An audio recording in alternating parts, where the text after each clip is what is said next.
Hello everyone, my name is Yang Ying, and this is my presentation for the health and well-beings. My content will be covered three domains. The first domain is art and curriculum form in Chinese earlier education, and the second domain is the health curriculums form in the Chinese earlier childhood education. And the final content is the earlier childhood education philosophy in China. Okay, so let's start from the part 1. Part 1, I prepared two samples to demonstrate what is the art curriculum looks like, especially in the media area, which is teach students about the music and about the racing or about the art. But the hand drawing in the Chinese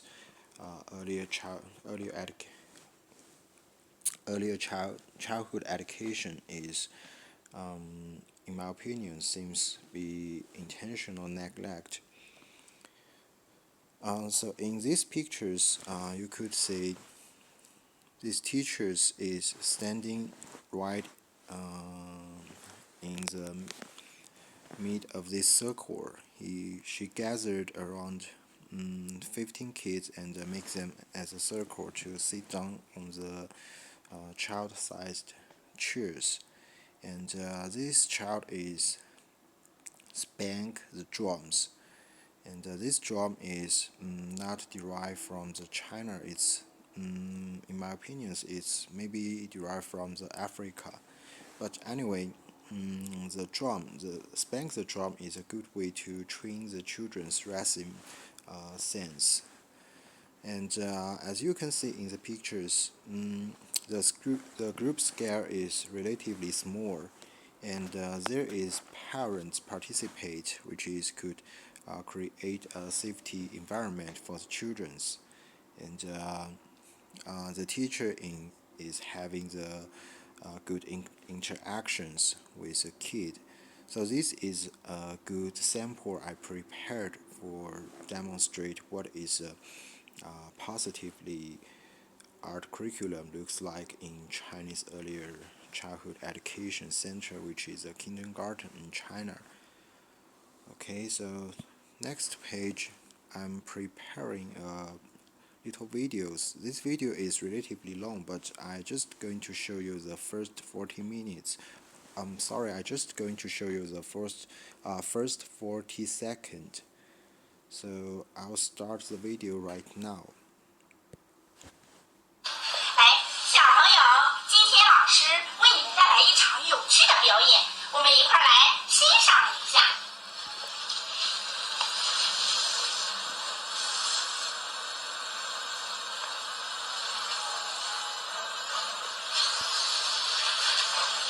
大家仔细看，小白兔是一只小鸟，鹿鹿，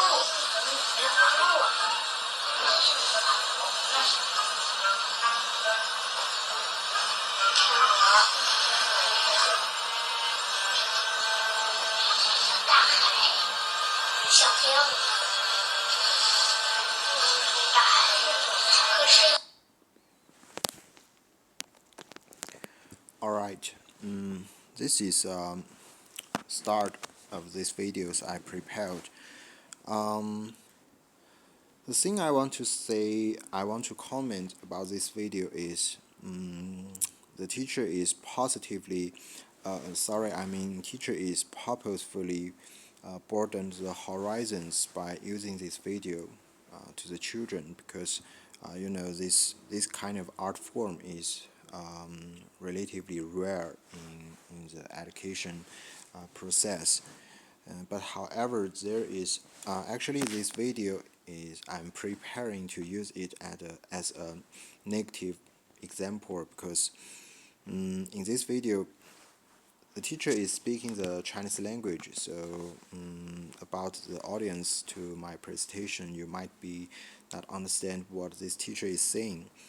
She's actually neglect what children's interest. So she just choose the content to the children originating from his personal view. Like he just think the children will going to love this kind of art form, but actually children is making the protest. But this video is too long, so I can't show you the full videos in my presentation. But at the end of the video, children is actually start to protest, and they are clearly show their wish that they just want to leave the classroom. They don't like this form, but the teacher is still insist to let them finish this observation. So this is a very usually phenomenon in China, which is in Chinese kindergartens. The education is always the curriculum is always be teacher centered, and the children's interest is always put at the second point. Okay, so this is all my finding or all my opinions to the art curriculum in Chinese kindergarten. The first is a very positively sample, and the second is a negative sample. Okay, to the second part. Second part is related to the well-being or healthy education or healthy training. So, first health training is the living habits training. This include three aspects. The first is personal hygiene. It includes the brush the teeth, wash the hand, and check. And the second aspect is environmental sanitation, like sweeping, placement, make the bed. And the third aspect is maintenance, like children will through replacements the furniture to maintenance the need of their learning and living environment. So you could see as right these pictures is what I find on the internet. This is educational instrument, and in Chinese kindergarten teacher used to train children to wash the teeth. And this is a very good example in Chinese kindergarten. This kind of instrument or learning material is being used very swapping. Okay, so this is the first aspect in health training, which is living habits training. And next aspect is outdoor activities. It's also related to the children's health. And I want to introduce you the four. In my personal opinions, I think this is advantages in Chinese kindergarten. There is four advantages, and the first is the instrument. I made an example picture at here. This instrument at the left hand, the first picture on the left hand is used to train the balance and coordinations, and there is a lot of this kind of instrument being used in kindergarten to train the children's balance and coordination. And actually, in Chinese kindergarten, teachers and educators is put a lot of emphasis on children's health and physical skills training.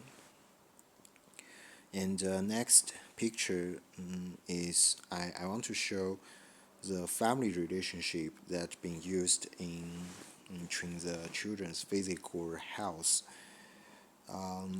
Kindergarten will usually use the parent and children relationships to give children a healthy concept with the relationship to their families, to their parents, and at the meanwhile will give them a proper training about their body health or the motor skills. And the third picture is the sunshine. We both know that the sunshine will give the supplement to the vitamin D, which is children very vital to children's grow up, especially to their bones growth. And the final picture is a competition game, but also happened in the outdoor environment. This will give them a very good training in the cooperation and a training in the sense of competition, which could make them more strong, regardless in the mental or in the physical. So this four picture I used to reflect how does outdoor activities looks like generally in Chinese kindergarten. In the instrument aspect, the family relationship aspect, sunshine be used, and the competition games is being used. Okay. So in the healthy aspect, there is 2 points I want to make, which is in Chinese kindergarten, the healthy curriculum is actually refers to living habit training and the outdoor activities. It's divided like this. Okay. So to the part three. Part three is the philosophy in Chinese earlier childhood education. Actually, not same from the Malaysia. In China, our government doesn't formulate a national standard for earlier childhood education, which means that it actually no national education philosophies in China, especially in the early childhood education. But however, I do find officially document for it's a suggestion, not a policy or not a regulation. It's just a suggestion, but it still came from our Chinese government. So I want to show it here. So this document, the suggestion come from this document is very similar to the Malaysia's NEP, Malaysia's National Education Philosophy. It's put a lot of emphasis on the holistic development, regardless to which age stage is children. The holistic development elaborated by this document in four aspects. First is problem solving, reasoning, and mathematical ability. And the second is knowledge of the world around us, which is environment. And the third is personality, society, and emotion. And the final one is communication, language, and writing. And in final one, communication, language, and writing, I'm not recording it here in my presentation, but actually in that documentation, the English is being focused, not just the Mandarins or the Chinese official language. Our country's officially language is Mandarins, but the English in this document is also being emphasized as a second language in China. So this is the education vision in China, but this is just a suggestion came from our government, give to the school, not a regulation. Okay, so this is philosophy be recorded in that documentation. It's named the 4W and 1H. First W is who. In this document, the philosophy of first W is contingent the parents is the best teacher. It actually could explicit as the parent is must be participate in the education process. So the next W is where. Environment is elaborate as the environment is considered as a second teacher. Learn from environment, and in this W, this where W, I think the many famous philosophers like Flaubert, like Piaget, their series is very similar to their series, which is the environment is as a second teacher, and I think the Reggio Emilia's education model is also put a lot of emphasis on the environment as well. So the third W is when. So this one is make me happy because it's coherent with Flaubert or with Montessori's theory, which is earlier childhood is a golden age. In the Flaubert and in the Montessori's theory, the earlier childhood, especially the first 3 or first 6 years, is the best time for the children's education and for them brain development. So this W, when W is, I think, coherent or same as the Flaubert and Montessori's theory, and I feel very glad about this. And the fourth W is what, and this means we need to teach children how to learn instead of teach them just instill them the knowledge. We need to teach them the method of learning and keep them as a self-learner for a lifelong time. This one is, I think, is also coherent with Western education philosophies. So the H is how. It says the play is foundation of learning, and this is also a very common theory in the Western earlier childhood education philosophies, which is we both know already. So this structure for W and 1H is only officially earlier childhood education philosophy I could find on the internet so far, and I don't know if in the future our government will implement officially standard regulation instead of a suggestion of education philosophy. I'm not sure yet, but for now, this structure is only record came from the Chinese government. Okay, so that is all my presentation. Thank you.